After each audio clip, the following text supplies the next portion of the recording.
Hey, good afternoon, friends. This is Steve with Real Progressives, and I'm going to touch on a subject that is near and dear to my heart, and many of you have probably experienced this as well, and I think most of the nation, unfortunately, has experienced this as well, and that is the severe penalties and consequences of divorce, and what divorce and child support and splitting up of assets and the actual destruction that occurs for children, the bank account, the home, the career, you name it.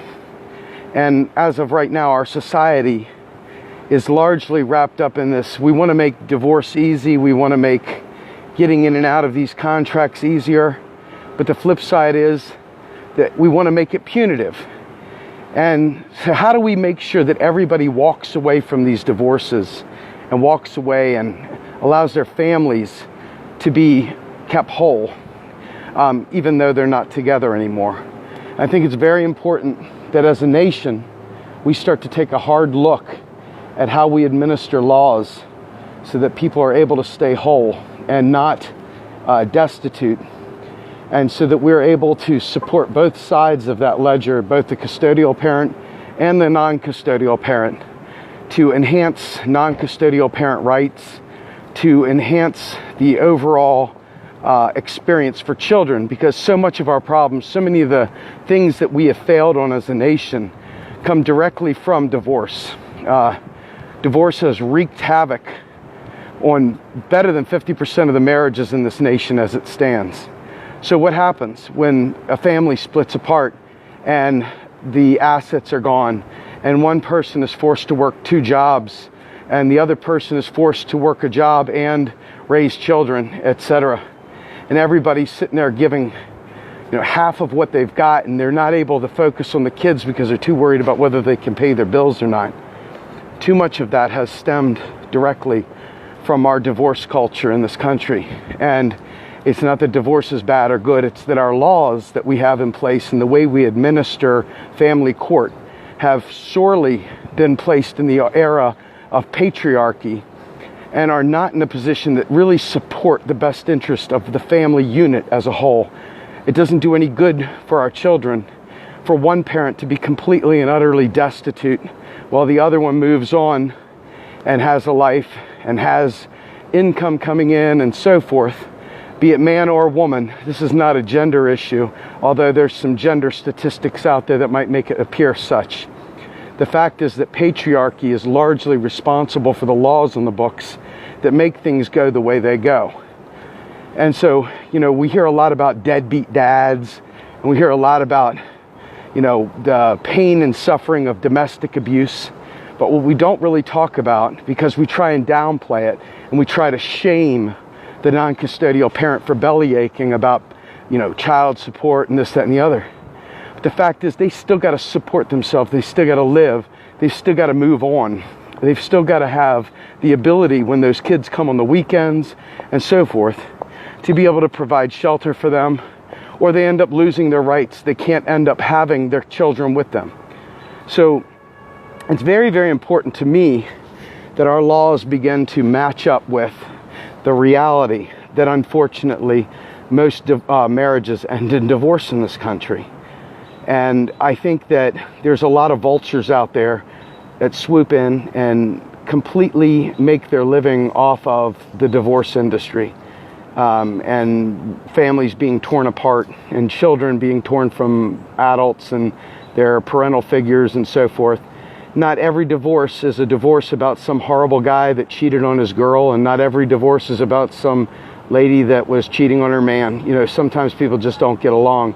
So why don't the laws on the books match up in such a way? And I'll give you another example. This is your 10th Amendment conservative type bullshit that goes on. What you've got is, if somebody, let's say two people are residing in the state of Pennsylvania or Maryland, and they come up with an agreement in Maryland. Now all of a sudden, spouse A, or former spouse A, decides they want to leave and go to another state. That spouse may be trapped or maybe because they're marrying into the military or something like that, they move to another state. The other spouse, the former spouse, is still in that state, but then they decide, hey, I need to move for my job. So they move to another state. Now no state retains jurisdiction. Now all of a sudden you're stuck in this political vacuum because the 10th Amendment assholes want to keep you trapped. So the idea here is that once you realize that our laws don't map well, I mean, I'll give you an example. One of my situations, an ex-wife moved to Alabama, took my kids with her, and during that move, she was married to a person who was in the military.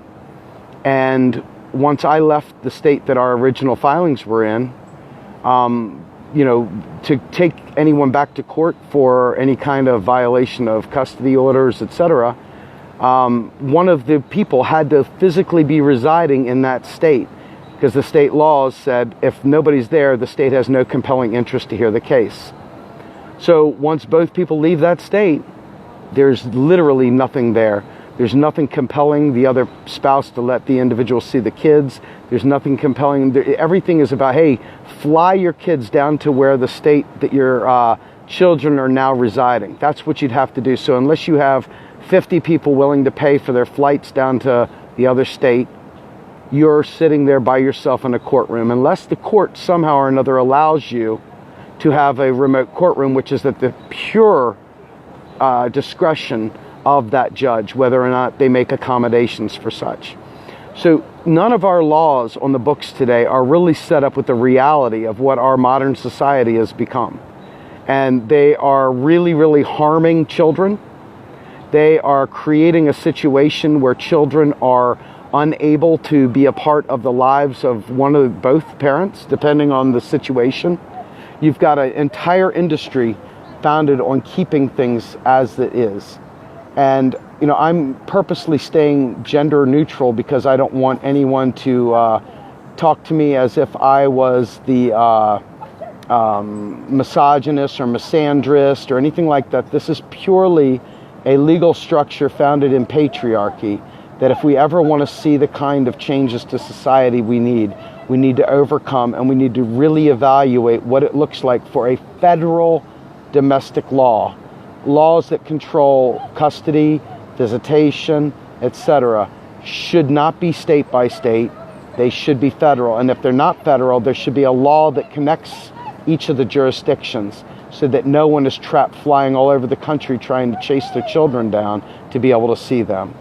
I'm teeing this up for you all to think about, because if you ask yourself where a lot of poverty comes from, a lot of childhood poverty comes from children who are born of divorce. And again, I'm not advocating that marriages that are bad stay together. That's not in any way, shape, or form what I'm advocating. I am advocating, however, that laws keep up with the current state of affairs. And right now, they do not. Right now, you've got one parent thriving and one parent dying. Right now, you've got a situation where kids go home, they've got their Xbox, they've got their vacations, they got all their friends from school, and they don't want to visit spouse number 2 because that person's living in a friggin' 1-bedroom apartment. They got to put blow-up mattresses on the floor. They have none of the fun stuff, and it's all about love. And as they get older, they want to go do their own thing, and all of a sudden, they're out of that parent's life, and we've got to fix that. We have a responsibility to our nation to fix that. And for those of you who have been through this before, you know exactly what I'm talking about. For those of you who haven't been through this before, I pray to God you never do go through it. It's extremely important that we address our laws in this country and we remove the state-by-state stuff, because right now you literally could run from state to state to state and never, ever, ever be able to see your children. That's no joke. I assure you it's no joke. And if you want to see that kind of thing continue, stay silent on it. If you want to see it fixed, let's get busy. This is something we can be activists for.